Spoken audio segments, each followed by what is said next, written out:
Hey, welcome to the CMO Whisper Show. I'm your host, Steve Olensky. Part marketing practitioner, part ad agency veteran, part journalist. I was a writer for Forbes for 10 years. I've had so many insightful conversations over the years with business leaders, to athletes, to celebrities, to, of course, CMOs. The only difference now is instead of sharing those insights through written form, I'm doing it this way. My guest today is Steve Cundari, co-founder and partner of Summit House, an award-winning venture studio that's quietly become a growth engine for some of the most recognizable brands on the planet. Steve is a builder in the purest sense. He's founded companies, exited companies, scaled platforms, and now leads a collective of specialized agencies that operate as one integrated ecosystem, blending strategy, creativity, and innovation into real business momentum. From entertainment and tech to sports, hospitality, and consumer brands, his fingerprints are all over modern marketing at scale, and that is not hyperbole. Under Steve's leadership, Summit House has earned top industry honors, including Clios, Emmys, and film festival awards, while supporting brands like Spotify, DirecTV, Live Golf, Starbucks, Dick's Sporting Goods, the NBA, NFL, Meta, Nintendo, and more, and I'm out of breath. He's also an active advisor and investor in early-stage companies and venture funds, extending his obsession with building and scaling far beyond a single platform. Steve, my new brother, how are you? Wow. Welcome. Thank you so much for that intro. I don't know who paid you to say all that, but God bless him. That was the best intro I think I've ever gotten, so I appreciate that. Just make the check out to Steve. Done. Yeah, done. Yeah, absolutely. I'm going to get you to intro me everywhere. Incredible. So happy to be here. And all kidding aside, so many people have said to me after I read their intro, I gotta have you when I go on stage. Yeah. I'm gonna, if this is recorded, so I'm going to take that and I'm just going to play that clip. It's a burgeoning career for Steve-O. Yeah. Who are you? Here, listen to this guy. He'll tell you who I am. But no, excited to be here. I'm excited to chat. All things. If there's anything better than that intro, it's the CMO Whisperer. So I'm excited to be here. Well, thank you. I'm humbled by that. And I want to jump right in because we've had some great off-the-air conversations, and this is going to be a very, very natural extension of that. So right off the bat, look, you didn't just wake up one day and launch Summit House. You bought companies, exited them, worked across what I would say is wildly different environments. Excuse me. Yeah. Now, when you zoom out, look back, are there certain experiences that shaped how you see what CMOs actually need today? I would say, yeah. I think it's, especially where I sit now and where Summit House sits now, I think the fact that and I'll back up and give a little bit of background on myself in a minute, but I think the fact that we aren't specific to any one vertical or niche or industry gives us a real unique insight into how a ton of different industries work, CMOs work, organizations work. And we have the ability, kind of our secret sauce is our ability to take learnings from each of those different industries and apply them across the board with all of our work. So we might be working with a B2B SaaS company on, a growth strategy, and we might take that growth strategy from our partners at Spotify. Yeah. So I think so often, and this isn't specific to CMOs, but people they're so often working in their business as opposed to taking that 30,000-foot view of like, what am I missing here? And that's no fault to their own. Like, you got to work the business has to move and drive profits and revenues. So our ability to take that 30,000-foot view, learnings from across different, industries, verticals, companies, brands, you name it, has really boded well for us. And I contribute a lot of our success to that. And I think that's fantastic because, look, some of the issues, concerns, problems, pick a word, are common across so many companies. Now, of course, there's variables, but I love that you guys go, wait a minute, we did something similar for this company. Yep. Let's apply it to that company. Yep. Right? 100%. And I think, with the way that we're structured, I'll back up a little bit and just give a little overview on Summit House. At Summit House, we own and operate 7 different specialized creative agencies.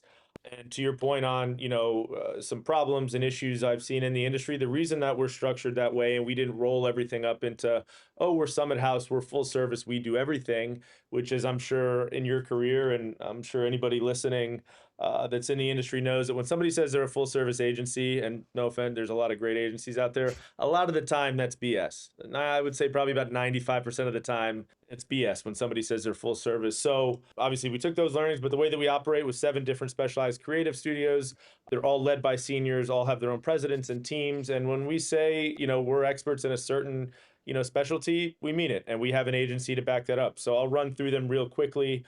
We've got 31 South, which is all things partnerships, growth consulting on both the B2B and B2C sides. We've got Oust, which is our social strategy agency. We've got Wild Places, which is our design house. So all things branding, identity, web, app design come out of Wild Places. Ritual Film is our production company. So all production work comes out of Ritual, which recently won an Emmy for some work we did with the NFL, more specifically the Arizona Cardinals. Steve, I know you're an Eagles fan. Can't wait to get some work with them because they need it. Hopefully we can help. All that comes out of Ritual. We've got Meridian, which is our technology consultancy, our newest practice that we've spun up. It's led by seniors from Palantir. Really interesting stuff there. We've got Big Bird, which is our golf strategy agency. We were doing so much work in the golf space across all of our agencies. It just made sense. We call it a genre-specific agency. So all of our golf work, we work at PGA Tour Live, players, endemics, non-endemics, OEMs, you name it. A lot of our team is down at the PGA Tour show as we speak, hopefully closing some new deals. And then we've got an independent film and television studio, which we have not announced yet. That is, I guess I'm announcing it here, but we're raising for that. So that'll be big news coming soon. That's called Common Moment. So that is a snapshot into our ecosystem. I know it's a lot to digest, especially over a medium like this. But, the reason that we keep them all separate outside of, what I just mentioned is we found that brands and I guess CMOs and companies were sick of piecemealing agencies together. So they work with, what's our fire alarm? Sorry. Okay. We're getting listen, we keep it real here. Yeah, perfect. Yeah, we got a fire alarm. I'm too hot right now, Steve. After that intro, the fire alarm's going off in my hotel room. Incredible. In fuego, as we say on sports. Yeah, sorry about that. But anyway, what I was saying is we found over the years that brands are sick of piecemealing agencies together. So they use us for social work. They use somebody else for web. They use somebody else for production. The work never adds up, and it's a huge, I don't know if this is PG, but it's a huge cluster. You can say it. Fined by the FCC. No, it's Huge my cluster. show. You can say whatever. You can say it's a clusterfuck. I'll say it. Great. Thank you. I didn't want to offend anybody. Nope, I'll do it. It's a huge clusterfuck, and the work has to get redone anyway. So we have a land and expand type model where, the teams are all connected in our ecosystem. And we found that, that works. And brands love it, clients love it, CMOs love it, but it's just a different model. But it works. And we didn't create this model, but I think it's the new way of the agency world, and it works for us. So before Summit, thank you for that. That's a great explanation. But let's go back a minute in history here. Before Summit House, right? Was there? I don't want to say a seminal moment, but was there one moment or client or situation that you went, I gotta build a better mousetrap? Yeah. So we originally, there's four of us that are co-founders of Summit House: myself, Roman Grimaldi, Carson Nyquist, and Dan Duncan. Roman and I had started one of our now agencies in our portfolio, 31 South. And Dan and Carson had started what is now our social strategy agency, which was Oust. We were all in Atlanta. Dan and Roman have a long-standing relationship, actually going back to high school. They went to high school together, believe it or not. And we were competing for the same business. And back then, we were all trying to figure out our lanes. Like at one point, we started at 31 South in the experiential lane in business, doing big conferences for companies like Salesforce. And, that's just a bit like, to be completely frank, not a business I want to be in. The events business is a whole other separate animal that you have to be so dialed in and on point on all things to be able to pull that off and have a team that can do that. It's a different beast altogether. So we were there. Then we were a full service house, and Oust was, and we all decided, let's build something bigger. I'm a believer in, the sum of all parts is greater than whatever that saying is. Everybody by themselves. Someone correct me on that. I don't know what this saying goes. He's all West Coast time. So he's all West Coast time. Give him a break. Go ahead. Sorry. You got fire alarms going off. The intro got me all nervous. I'm sweating to death. It's 8 degrees in New York. I don't know what's going on. I don't know how I'm sweating. Anyway, so we decided to build Summit House. We came together and thought that, there was a better way. Like we never set out to build this, behemoth 2, 3, 4,000 person agency, I have a lot of views and thoughts on why I don't like that model. I think the lean, hyper specialized, flexible, tactile teams to go into Hmm. brands and companies and be able to really deliver results. As you know, like there's so much fluff in marketing and Yep. advertising, and anybody that says they can come in and I'm going to deliver you I can promise you this ROI, or I can probably like, it's all testing and iteration and our ability to be tactile, flexible, come in, and we're of the belief that we want to be partners with our clients. We don't want to be, we're not service providers, we're service partners. So as opposed to just going, clients coming to us and being like, we have this problem we want you to solve. We want to, get in bed with these companies and brands that we work with and help them also identify problems. We don't want to just be the ones that come in and solve problems that they already have. We want to take that 30,000 foot view, within our different specialties in our ecosystem and go, hey, let's help you identify some problems also that we can solve together. So I love that. that's the mindset that we take. Yeah, I love that, and I want you to elaborate a little bit on that in terms of what separates, because everybody says they're this and that, and everybody's a partner versus someone who's just selling and invoicing, right? Yeah.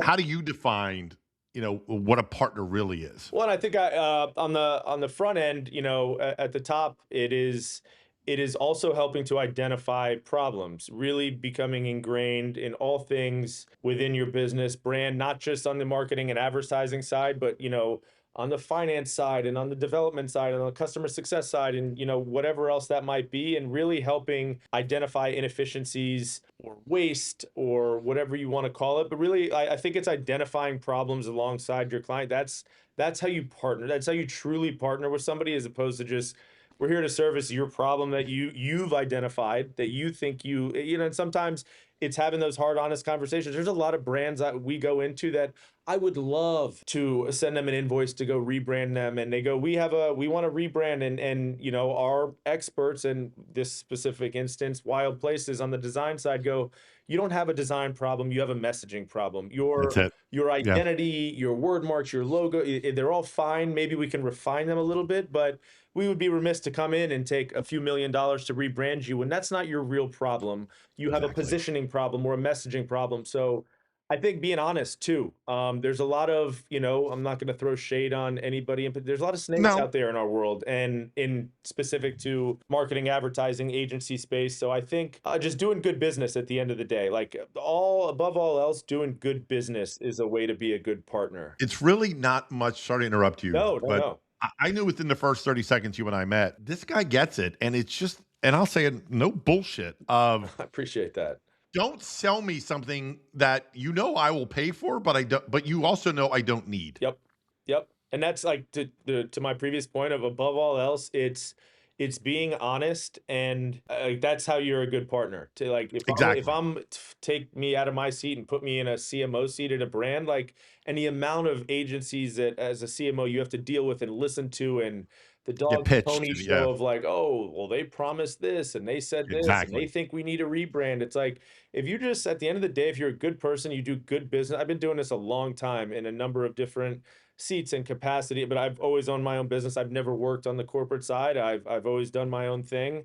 And I think it's just doing good business, being a good person. People want to work with people they like at the end of the day. So if I'm a CMO and the greatest agency in the world comes, but they're a bunch of dickheads, as opposed to somebody I really want to work with, that I like, that I get along with, that I can partner with, like, it's a pretty easy choice, I think, in that capacity. It's a So, no-brainer. yeah. It really is. What are some things you're hearing, or the agent are hearing from CMOs, like kind of beneath the surface, if you will? Like pull back the curtain first a little bit. What are you hearing that their needs are? I think branded entertainment is a big need right now. Obviously, how to partner with creator, like everybody, the creator influencer ecosystem, like influencer marketing, not going away. It's only growing. Everybody knows that. But what are unique and interesting ways and authentic? I think authentic, obviously, It's a buzzword that's always used. We got to authentically partner. We get it. But like, what does that actually mean in today's day and age? Like, attention spans are shortening. Like, everybody's got a product. Every influencer has a brand and this and that. Now, like,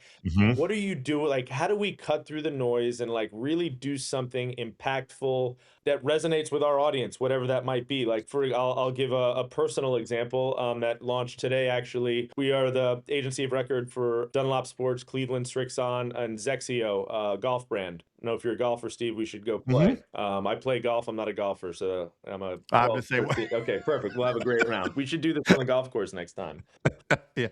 So we partnered, actually, fun, even closer story to home. My significant other, Carissa Thompson, NFL broadcaster, huge golf fan, and Zexio. She's going to be the face of Zexio's new campaign, the Play Easy campaign. And Zexio, which good for them, and I love the way they operate. Chris Kircher, the head of marketing over there, goes, I want this to be authentic to Carissa. I don't Mm. want to come in and, I could go get any pro or any real golfer, put them on a golf course in a pose, take some pictures, run a campaign. Like, that playbook's been done before. How do we do something that's authentic to Carissa, that she's excited about, that will resonate with her audience? So we shot this first campaign up at our ranch, which is, obviously authentic to Carissa. We've got a driving range up there. It came out today. You can go look it up. It's the Play Easy campaign. Just launched about an hour ago. And it's so different than what you would normally see in a golf space or a partnership announcement. She's at home on her ranch, like with her animals, and it turned out to be a really beautiful thing that I think will resonate with audiences, and the way, the intricacies of the campaign of, like, we don't need just a face to talk about golf and go sell golf clubs. Like, let's go on Carissa's golf journey with her. Like, Carissa's Yeah. not a pro golfer. She's an NFL broadcaster, a damn good one. I'll say that, just so that's on the record. But she's not a golfer. She's not a pro golfer. They didn't, hire her to be the face of this campaign because she's the best golfer in the world. So they're like, let's go through your golf journey together and let's build it from scratch. Be authentic, be honest, be vulnerable. They're like, I'm not the best golfer, but thanks to my partners at Zexio, they're going to come along this journey with me and they're going to turn me into a golfer, which, Steve, we should probably actually get Zexio clubs. I've swung them. They're incredible. I'd love to have their CMO on the show. For sure. I think Chris, you'll get along with Chris. He's fantastic. But yeah, it's just, how do you authentically, back to your question of, pull back the leaves, what are CMOs looking for? Like, what is that authentic way to tell these stories? And that sounds so cliche, I know, It but does. there's only so many ways that you can have a talent, drink our water. It's great. Like, what is that next wave of that? How do you distribute that? I think with all the work we do in the sports side, with different leagues, for example, with Live, like, how do you distribute that content once it is, you do have it in the can? I think letting a lot of the talent and creators, and depending on the space you're in, own that distribution, as opposed to being like, we shot this, we paid for it, we're going to distribute it, we hope their audience comes and finds us and sees it. Let them distribute it on their terms, in their way, so that you're building brand advocates, audience, fans, whatever it might be, through those creators that you're paying. Let it be authentically told that way. So, on our side, we're solving a lot of problems for a lot of brands in that way. And then, obviously, this is no secret, or I'm not pulling back any leaves here. It's AI is coming. What do we do with it? How do we do it? And what's going to happen to all of us in the next 6, 12, 18, 24 months? Am I going to still be a CMO, or is it going to be a robot? So the AI conversation obviously is big right now too. Exactly, but it's even more reason. And again, I'm going to cliche. I don't really give a shit that the need to be so authentic, so transparent has never been more paramount. Oh, for sure. As we enter this age, literally, like you just said, 6 months, 12 months, the world could look completely different from an AI perspective. And to have that, no, I'm going to be me. Like the converse to what you just talked about with Carissa, and by the way, I'd love to get her on the show as well, is they could have thrown $1 bajillion at you and the agency. But if it didn't feel right, and I'm going to say it for you, you wouldn't do it. No, especially with, people went, especially in the agency world, like a lot of people went through a really tough time with COVID and lost a lot of business. And like, it's been, but at the end of the day, I and my partners will stand by the fact that if you are a good person and do good business and are honest with clients and don't, aren't that snake agency that just run around collecting checks because you have some good salespeople and then get you in the door and get a check, like, you will outlast. And, we're going on, 8, 9, almost 10 years now, like, of doing business that way. And I believe that's that's the only way to operate. Like Yeah, you'll be around for, a good time, but not a long time if you're operating as a snake, and it'll be good for a second, but you won't last. So, yeah, being honest, like I could never. I don't care if they have all the money in the world, go in there and sell something that I don't believe in, or it would be nice to cash that check for sure. Everybody loves money, sure. but you just can't. I can't morally do that. So that's how we operate, and it works. Well, your achievements speak for themselves, Oh, well, right? that's very nice. Now, if you Yeah, want to read my bio and again, we could do that for the next 60. That was great. If you want to do that again, but no, sure. But it's the so accolade. but it's so simple. It, it It's so damn simple. it is. Yeah, it's a great way to put it. In its simplest form, it's simple. Yeah. I don't get it. I mean, I have jokingly say to people, I don't know how to be an asshole. Oh, I do, but just Okay. the right situation. Well, maybe you can teach me. Yeah, yeah. But No, you're doing all we right. all can. You I'm can't be from a East. whisperer. The whisperer can't be an asshole. You got to be. But you know what I mean. Yeah, I'm not going to, rake people over the coal and for get sure. shit and get money. For No, sure. I couldn't do that to Yeah, anybody. yeah, I want to talk about sports, yeah. really, and get into that. So you worked across sports, entertainment, media. Let's go back 5 years to now, Mm-hmm. right? Or even 3 years. I mean, because the way the world's changing. Yep. How different is sports marketing today? I mean, completely different. I mean, there's been a complete shift in the way sports is consumed, and it's specific to each sport. But for example, like in the golf space, golf is younger, more diverse than ever. But the way that sports is consumed, it's consumed on TikTok, it's consumed on Instagram, in clips, on YouTube. So I think that is from what is the most seismic shift from 5 years ago? It's that the way that sports is being consumed by these new generations is wildly different than Yeah. in previous years. So the way that leagues and teams have to keep up with, like, you can't abandon, the Eagles fans that have been watching and listening to Eagles games for the past 50, 60 years on the same radio network and, watching it this way. But you also have a whole new crop of fans that is being born and coming in year after year that you have to tailor your content and strategies and distribution to, because they live in very different places than the way that you consume. Exactly. So I think that the shift there, what content and advertising and marketing organizations in sports have had to hire for and look like are wildly different than they were 5 years ago. And that's going to, but here's the next thing though. That was 5 years ago till now. My guess is, and I don't want to put words in your mouth, it's not going to take 5 more years to have such a dramatic change anymore, right? No, the Things are change is changing. here. The change Right. is here. It's happened. I think it'll only continue to go in the way of the YouTubes of the world, the TikToks of the world, the Instagrams of the world, the X's of the world. Like, attention spans are shortening. There's so much stimulation 24 hours a day, 7 days a week, 365 days a year. And there's TV and TikTok and Instagram and Bill. Like, you got to continue to go in this direction. But the shift has already happened. Yeah. And there's a lot of teams that are in leagues that are doing a great job of it. And there's a lot of leagues and teams that are, I mean, they're late to the party, but they're coming. They know that this is the way of the world now. And they've just, you can't be of the mindset that, we're traditionalists and we're going to live in the past and do things the way they've always been done, or you'll get left. And it's that way on all fronts. Even, back to the AI conversation, like when they, in film and production, like if you're not at least exploring and testing and iterating and integrating these new technologies into your workflow, you're eventually going to be left behind. And you could be the biggest purist on earth, but for example, like in the movie business, in the film business, when CGI came along, I'm sure there was a lot of guys that were like, or people that were like, I do all real stuff, live action stunts, and they didn't want to use CGI. And now if you don't use CGI, so it's just the next wave of technology, I think, is a great thing. It's Yep. just, you don't want to get left behind. So to your question on sports, the shift has happened. It's who has already gotten on the train and is riding it to where it's going, and who hasn't. Last question. If you were advising or CMO came to you and is thinking about getting into a sports partnership Yep.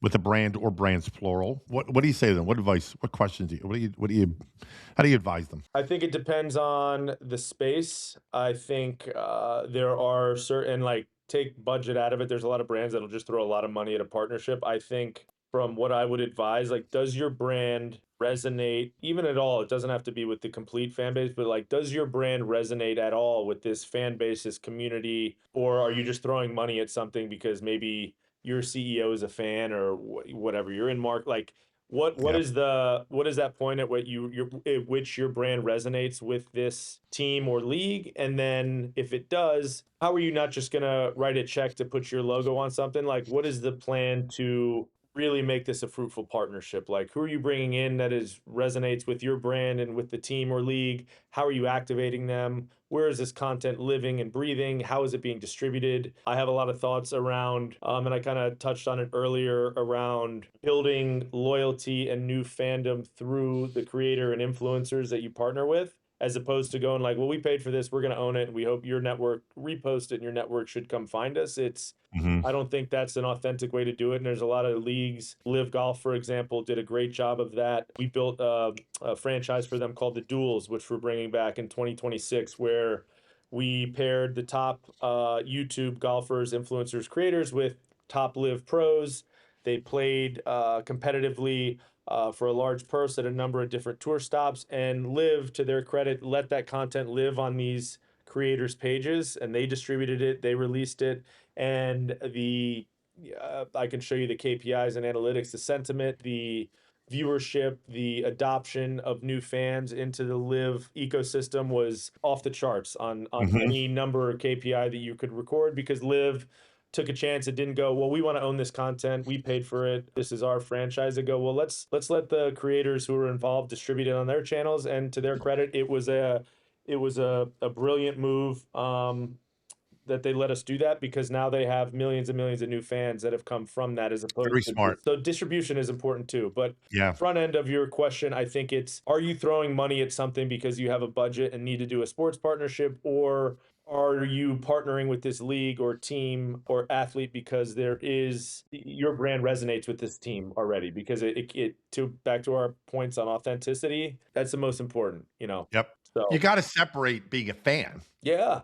Yeah. And it has to make sense. Like, teams have identities and leagues have identities, and like, Yep. you can so tell when someone has written a check just because they have big budgets and they're like, we want to be in business with them. We wrote a check, and like, you look at it and you're like, that makes absolutely no sense. I just saw a real-time example of it. Let's just say a former 7-time winning Super Bowl Uh-huh. quarterback is doing commercials now for a pizza chain, Yeah. which makes no sense. It doesn't. I agree with you. I think he built his career on his method and what he ate and drank and his routines. And yeah, I think, yeah, that didn't resonate. That didn't hit for me, but I haven't seen Yeah, it since. I saw whatever. it once. I know. I Yeah, know. it's, I got. at the end Look. of the day, it's, would love for pizza to call me. I've got a lot of thoughts on not Oh, just that, but a lot of things. yes, Legacy brand exactly. that would love to pump some But that just loyalty. struck me So as going, all right, what do we, come on. yeah, Anyway, but I no, don't want I'm to with you. belabor that. Listen, my man, my brother, thank you so much for your time. I want to do a part 2 for sure. I want to get Yeah, Chris on. I want to get guys from the club, I the love it. golf, really, and just keep talking. Right now, hopefully the fire alarm was just an alarm. I'm You being know, honest. I think it was because of my bio you read. The fire alarm and the whole hotel went off. Yeah, smoke so under the everybody door left right with now, you. but I don't even care because of that bio. I'm not leaving. I could not leave this. How could you? I know. I appreciate it. I'm excited to follow the journey. Yep. Obviously I'm excited for this to come out. I'm excited for part 2 for all things, but I'm excited about what you're building Thank you. and the momentum you have there. Yes. Really exciting stuff. I think it's really cool. It's different. I think And we it's can tease authentic. At it. the end of the day, back to all of our previous points again for the 13th time in 38 minutes. It's authentic. I think we chatted about this the first time that we met. There's a lot of clubs and things and Yep. out there that are just like, write a check and we'll put you in a room with all these cool people and it's, sing kumbaya. Like, that's not what you're building. And I'm excited about that for you, for me, for the industry. I think Thank it's you. an absolute game changer. So I will really tease the exciting stuff. audience and say, Steve and I will be definitely exploring avenues to work together. I'll Yeah, leave it at that. amazing. All right, my friend, listen, thank you again. I am officially rooting for the Rams. Steve's a Rams Let's fan, so go. my Eagles are out, so I'm on the Rams bandwagon, I if love that it. matters. I love it. Let's do it. Let's do it. Well, Steve, great as always to connect. And if I ever need my bio read again, I'm calling you. So if I call you at a weird hour, please answer and just start reading my bio. I'll That'd be record great. it. You got it, my friend. Awesome. Thank you, Steve. Well, that wraps up another episode of the CMO Whisperer Show. I hope you shared this episode with your friends, and if you have not already, please subscribe to be kept up to date on all the latest episodes. And if you're so inclined, leave me a review on your favorite podcast platform. Thank you.